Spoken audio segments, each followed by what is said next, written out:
to that point of the optimism of like us evolving and getting better, which I agree. I think that's very much true. There's still a ton of too much ugliness in the world, but I think that's true. I wonder though, like, is there a counter to that though, like makes us worse off? And I think we touched on this earlier in the conversation, but as we evolve, right, as we move away from kind of base primal level, acting more like those carnivores we spoke about in the beginning of the conversation, we start to improve and society improves and we're nicer to each other. But do we lose something? Like, do we need to have that edge? Do we need to have that carnivore mentality for us to achieve the amazing things we've achieved? That's what I often find myself wondering. I think we could maybe, hopefully, move to that place, but I don't think we innovate and create as much as we did. I could be wrong. I'm not saying that's definite, but I do think there is some drive in that allows us to do the Steve Jobs of the world, who maybe doesn't fit what we said before, where it's like was actually happy and wanted to be doing that. Maybe he was miserable. It seemed like it. Sometimes you hear it of certain aspects of his life, but he changed the world, frankly. Yeah. Do we lose that as we move and evolve in that way? I unfortunately agree with you. I don't want to agree with you, but I do think that the pearl gets created by the sand going in the oyster, being irritated as hell. And then that's what creates a pearl, and then the question then becomes very spiritual, what happens in this life and other lives. And then, we're lucky enough. I mean, you're born in the United States of America, you're born on third base, or France, or Western Europe, you're born on third base, right? So we already have a leg up. So I almost don't even have to go to that philosophical question. I can say, if I were born on third base, I have a responsibility to go as high as I possibly can. And maybe I can drag a bunch along with me. And that's all I can actually do, because I'm not God. That's, the whole thing about how this world got created or not. People believe in God, don't believe in God. How any of that works, it doesn't really matter. The game is the game. I can only control my part of the game, and I'm going to choose to control it this way. And I do think that struggle, strain, and strife can create either trauma and damage or strength and determination. And that's the free will choice we get. And yet, do I voluntarily choose to say, hey, I want to grow some more. Let me have some struggle, strain, and strife? No, I don't want it. Do I want it for my kids? No. But do I want them to be strong, capable people? Yes.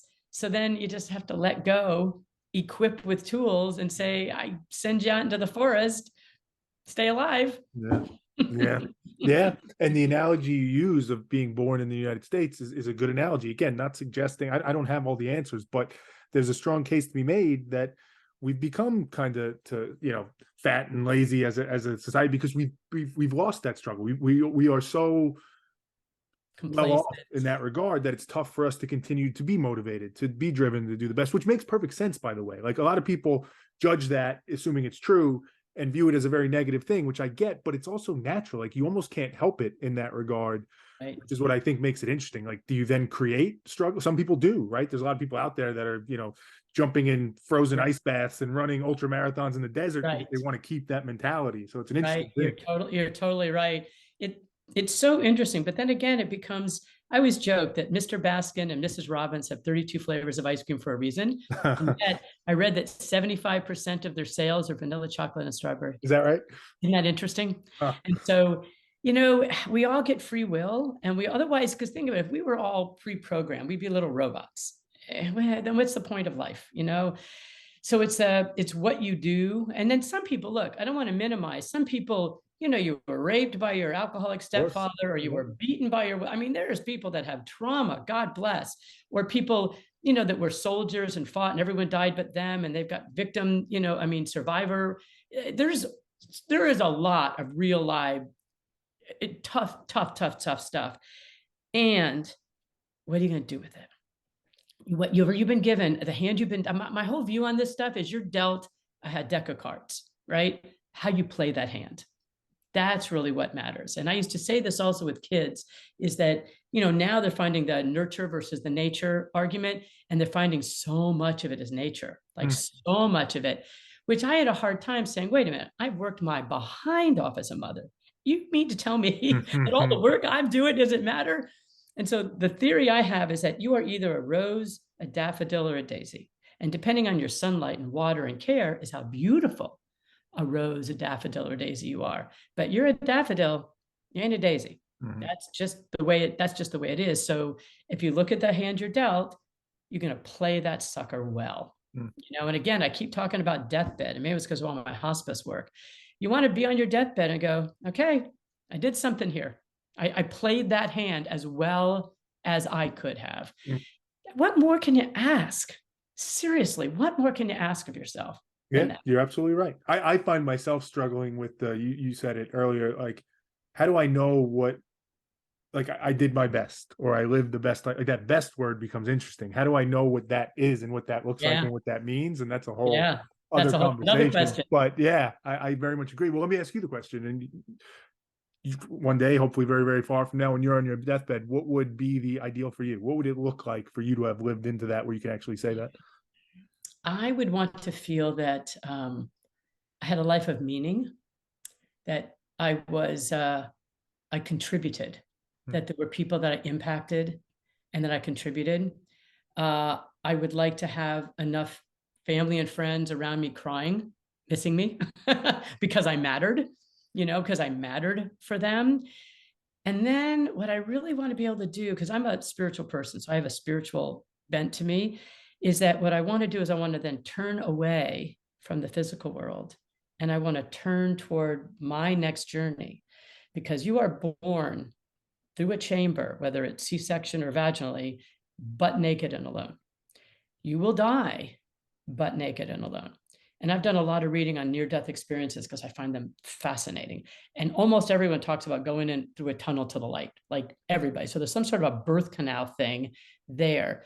So you have to say, I'm done here to the left, and then turn, and I want to go to the next adventure. And I want to go eyes open, arms open, heart open into whatever that next adventure is going to be. Mm. And That's cool. knowing That's that a cool you, question. but it's such an interesting end because to do that, you have to know that you did all you could in that past one. So you can actually turn and move towards it. Mm. Which means you got to do it every day. Right. Now I have cranky days. I call them bloigas. It's like a Yiddish word that's like, one of those ugly days. I'm human like everybody else. And then, but I try to take control of it and then say, all right, I'm going to give you the afternoon to be cranky. Now go work out Mm. or go eat ice cream Mm. or go take a walk Mm.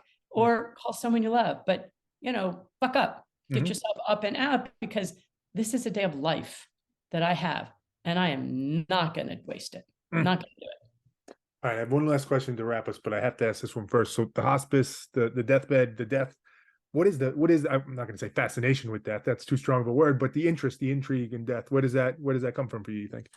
I had no experience with it growing up or anything else in my life. I just felt like it's the natural birth death thing. Like I gave birth twice, so I experienced that. And I just felt like it's the end of the journey.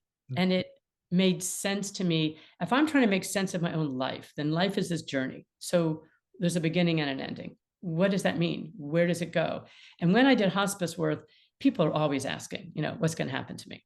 And you're trained to not really answer that question, but to say, well, in Christianity, they think this, in Judaism, they think this, in Buddhism, they think this, and you kind of lay it out because in reality, people ask the question all the time. They don't want the answer. Mm. It doesn't matter what intellectual thing you say. They want whatever comfort they're looking for. And each person is looking for something different. It's really interesting. And it always cycles around to, did I live? Mm. Always. Mm. And I found it super interesting to me because by thinking, and I tell any of your listeners, if you want to get rid of your fear of death, go volunteer for hospice.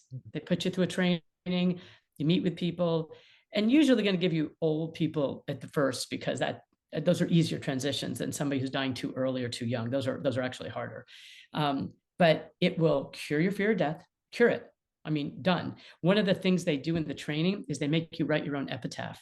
So all the questions you were talking about, meaning and all of this, you got to write your own. Mm. I cried a lot. I thought about it a lot. It was very intense for me to Mm. do that. I did that, oh God, 25 years ago, Mm. and I would really highly recommend it for people. It's pretty amazing. And it's pretty good stuff, Yeah, it's such I tend to think of things mathematically. It's just the way my mind works. Um, it's such an interesting way. This is a crude thing to say, but I think you'll understand it. Like, it's such an interesting way to back into how to live a good life because you look at the end and say, what would it mean to feel good at the end, and then use that to back into, okay, how should I treat every day? and I to go like it. study it in some ways, like you said, and I say that with full respect, as I know you'll appreciate, right? It's to be able to genuinely study that and see people going through it and hear them and you experience it and have them have it. I mean, the power of that has to be enormous.